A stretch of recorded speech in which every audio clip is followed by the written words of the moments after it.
Kairete! I am Jenny and this is Argos. We usually do videos in ancient Greek, but this one here will be in English, for complete beginners like you. Now, having watched this video, will you be able to read Plato, Aristotle or the New Testament in ancient Greek? Nope, sorry. However, you will have learned some basic vocabulary and grammatical structures. And at the very end, you will even read an original ancient Greek quote. So that's not bad for a random YouTube video, I would say. And as they say in Chinese, a journey of 1,000 miles starts with a single step. So this here is your first step. Let's start.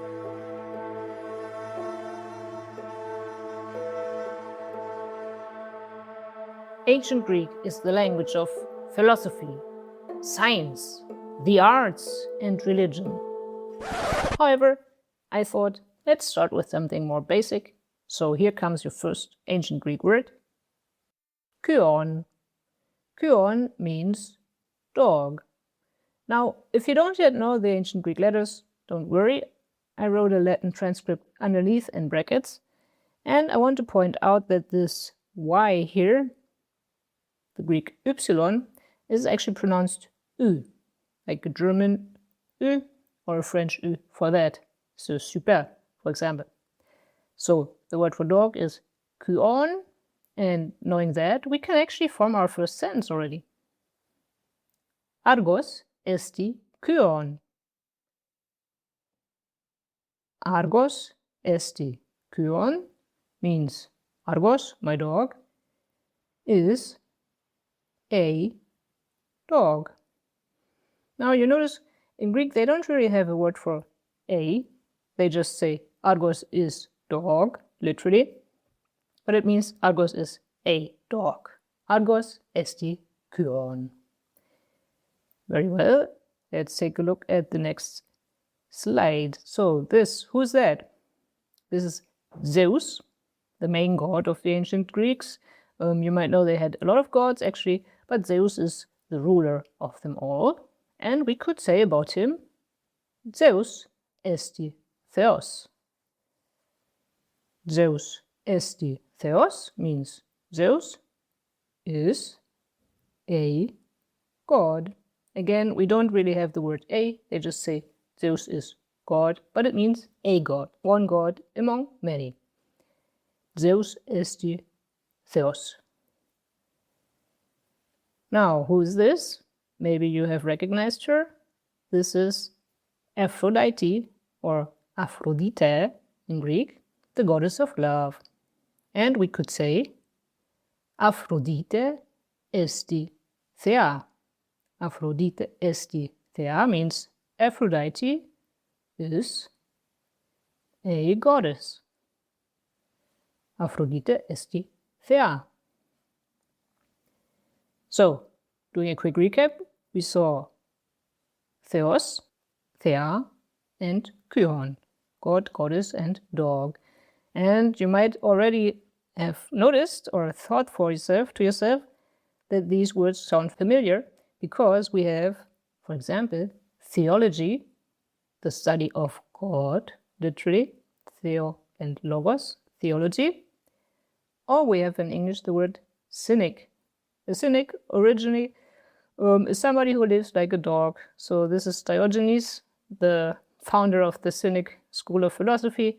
He didn't care about human conventions. He just lived a simple life in the streets. So that's what cynic originally means, somebody who lives a dog life. Now, up next is the article and gender. So we said kuon means a dog. I wonder how would we say the dog? That would be ho kuon. So ho means the. It's the article. Makes the dog specific. It's not a random dog, but the dog. And by the way, in case you wonder, in English we say ho and write it with 2 letters. So why do the Greeks just write the O? Where's the H actually? So that's this little sign here above. That's the H sound. They write it on top. Ho, kuon, the dog.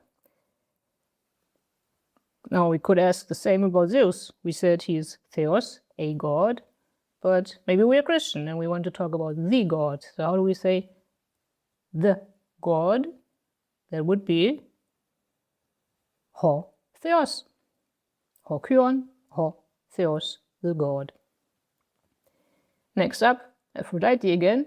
We said she is Thea, a goddess. How would we say the goddess? Maybe you thought now, oh, probably it's ho Thea, right? We learned ho is the article, so ho Thea makes sense.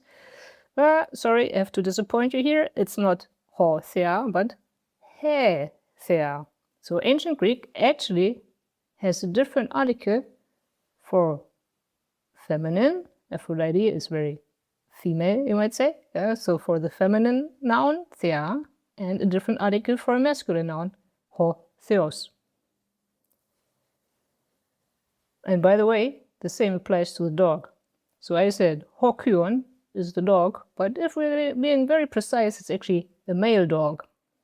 Now, how do we say female dog? Very simple. He Kyon. We use the feminine article, he, but the word itself stays the same actually. He Kyon. Now, we saw feminine and masculine, but there's also a third category, neuter. So things that are neither feminine nor masculine. For example, the puppy is not yet any gender, so they say to kynidion. To is the article for neuter things that are neither feminine nor masculine, and kynidion means puppy. To kynidion, the puppy. So I put this into this nice chart here for you. Masculine is ho, for example, ho Theos, ho Kyon. Feminine is he Thea, he Kyon. And neuter, to kynidion, the puppy. Now, this looks very convenient, right? You have male persons, let's say. Zeus gets the masculine article, the male dog gets a masculine article. Female persons, Aphrodite, get an article, female article. And the neuter persons, or maybe things or animals, let's say, the puppy gets a neuter article. However, unfortunately, it doesn't always work like that. A lot of the times, actually, in ancient Greek, we have articles that, from an English speaker's perspective at least, seem a bit random. For example, ho Helios, the sun, is masculine. He Selene, the moon, is feminine. And to zoon, the animal, is neuter. So a lot of words in ancient Greek have a gender that isn't, like, at least immediately recognizably related to any real life gender or sex or biological categories, like the sun, the moon, and the animal. So much for that. Let's look at the plural, our next chapter. We said ho Theos means the god, but Zeus is just one god among many. So how do we say the gods? Hoi Theoi. So in English, basically, we just add one simple s at the end. That's all the difference here, the god, the gods, and it becomes plural. In Greek, however, we need to change the article. Ho becomes hoi, and we need to change the ending. Theos becomes theoi. Hoi theoi, the gods. Let's look at an example. Who's that? God under the sea, God of the sea, that is Poseidon, Poseidon. We could say Zeus kai Poseidon, eisi theoi. Zeus kai Poseidon, eisi theoi. So we have a couple of new words here, but you might figure them out already. Zeus kai Poseidon, kai means and. Zeus and Poseidon are eisi gods. Zeus and Poseidon are gods. Zeus kai Poseidon, AC Theoi. By the way, the same would hold true. We'll use the same word, I should say, if we talk about a mixed group. For example, Zeus kai Aphrodite, AC Theoi. So Aphrodite is feminine, Zeus is masculine. We would still use the word Theoi.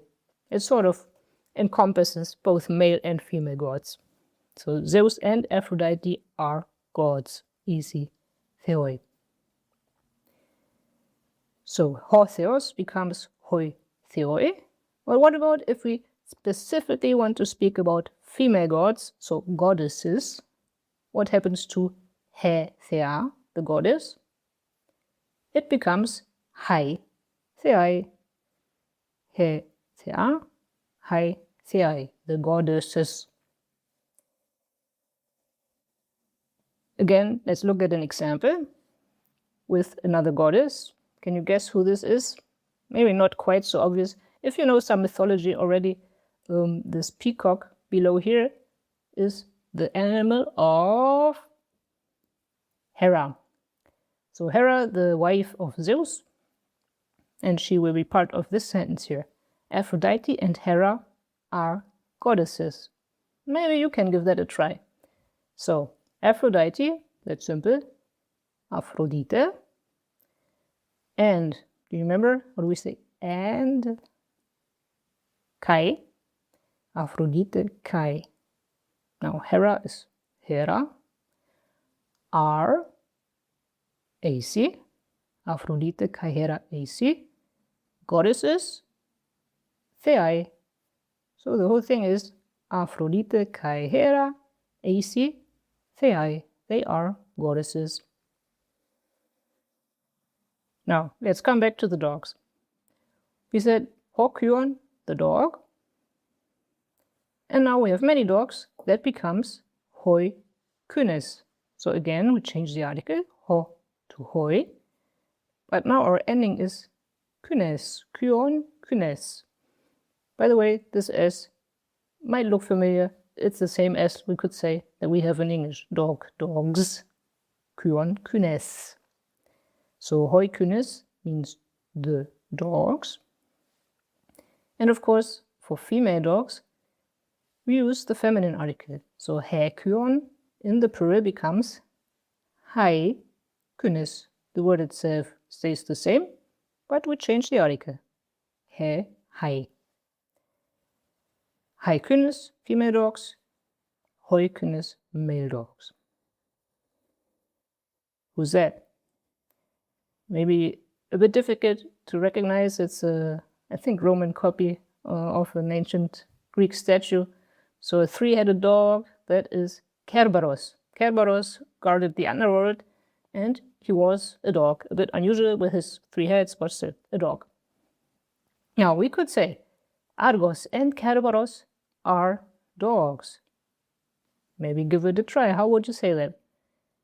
So Argos will be Argos. Simple. And was Kai. Kerberos stays the same. Kerberos. Then the word for are Aisin. And dogs was Kynes. So we got Argos, Kai, Kerberos, Aisi, Kynes. They are dogs. Oops. So to sum it up, I didn't want to move myself, sorry. The plural of ho theos is hoi theoi. Then he thea becomes hai theai. Ho kyon hoi kynes. He kyon hai kynes. So for the masculine we had hoi, hoi.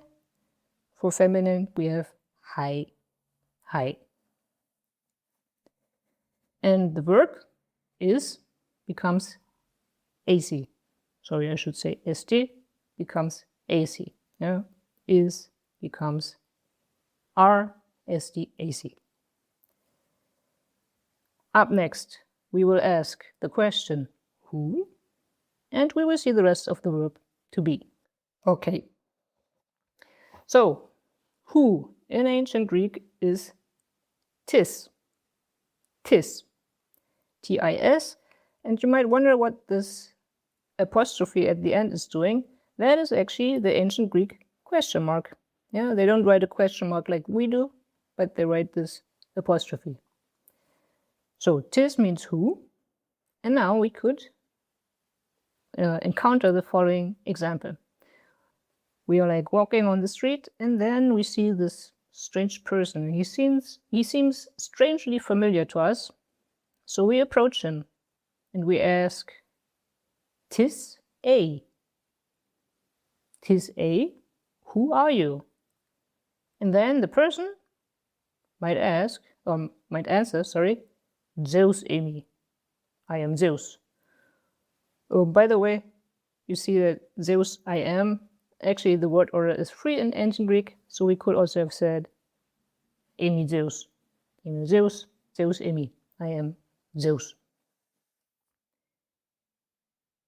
Okay, so we met Zeus on the street. That's pretty cool. Doesn't happen every day. And then we continue our walk and meet another person that seems strangely familiar, walking as a nude on the street also. Wow, that's weird. So we approach her and we ask, "Tis A. Tis A, who are you?" And she says, "Aphrodite Amy. Aphrodite Amy, I am Aphrodite." Great, we have met Zeus and Aphrodite on the street on the same day. That's good luck for us. And as we keep walking, we meet a dog, and he also looks strangely familiar. So we approach the dog, and we want to ask, "Who are you?" Now, your turn. How do we say that? Who was tis, and are you is A. So we get tis A. Who are you? Tis A, and the dog answers, "I am Argos." In ancient Greek, what would he say?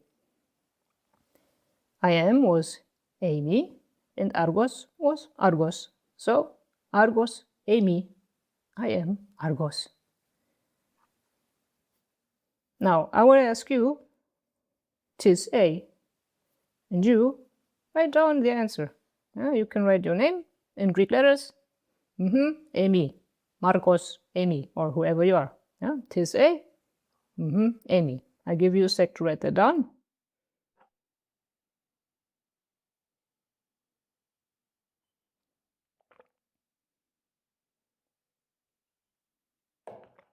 Hope you're still there.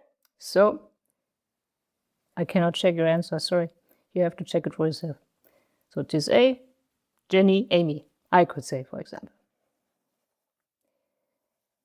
Now, let's imagine we have met those two strangers, familiar strangers, at the same time. So now we ask two people.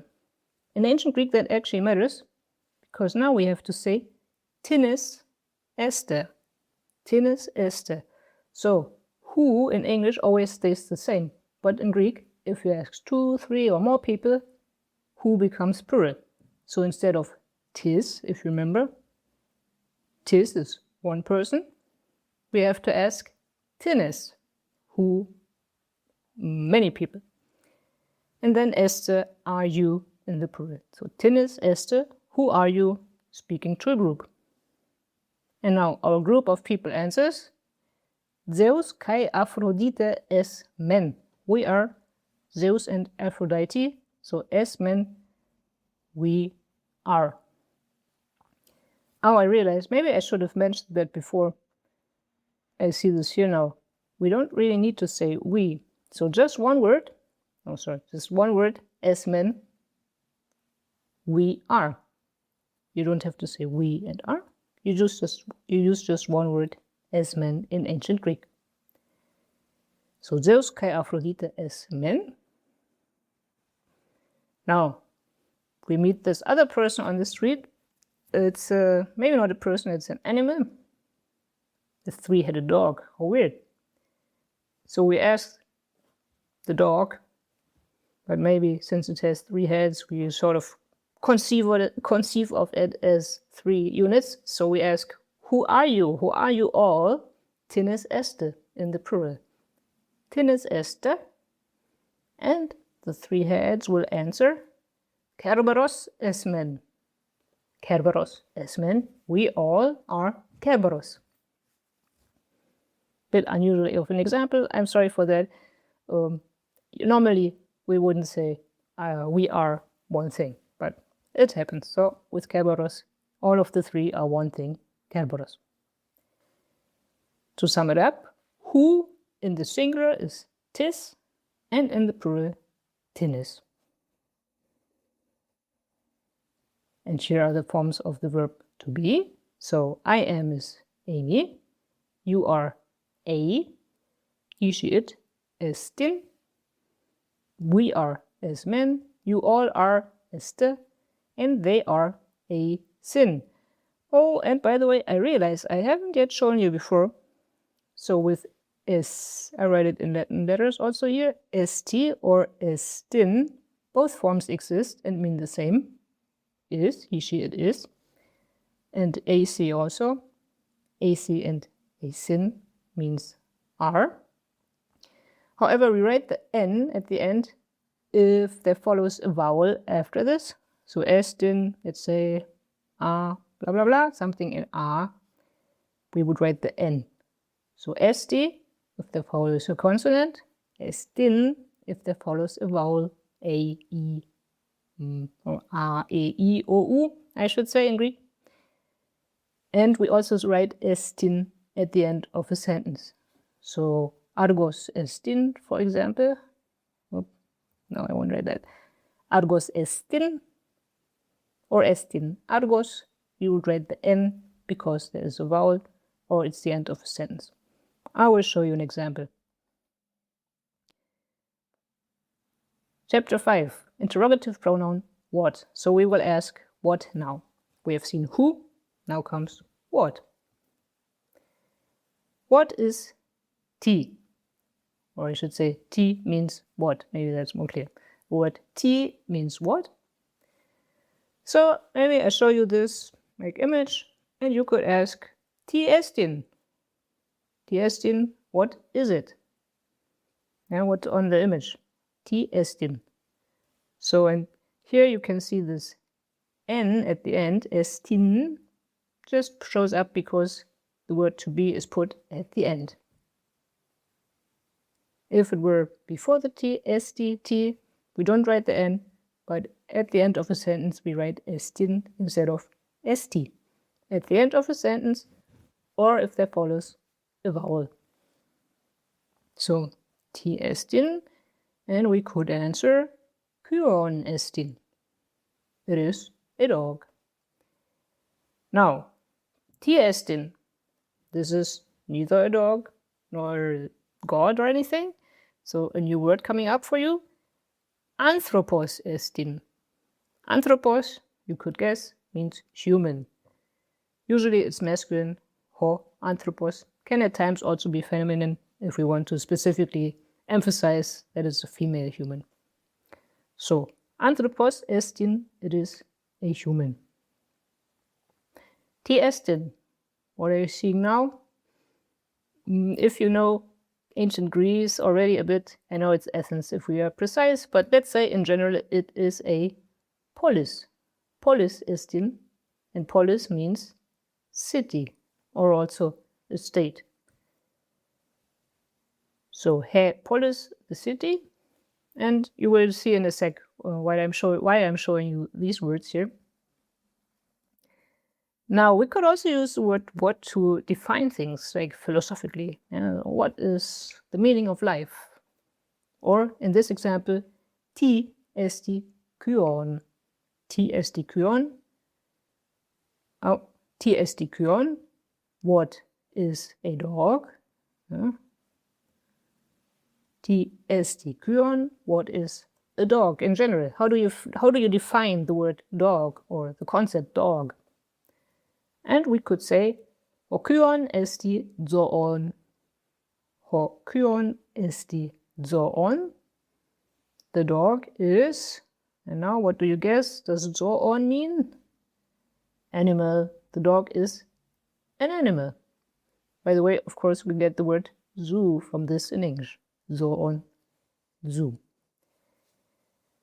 So, ho kyon esti zoon. Simple definition, maybe not sufficient, you might say, but as a start, we accept ho kyon esti zoon. By the way, we can also put the word estin at the end, ho kyon zoon estin, because as I have mentioned, ancient Greek word order is pretty free.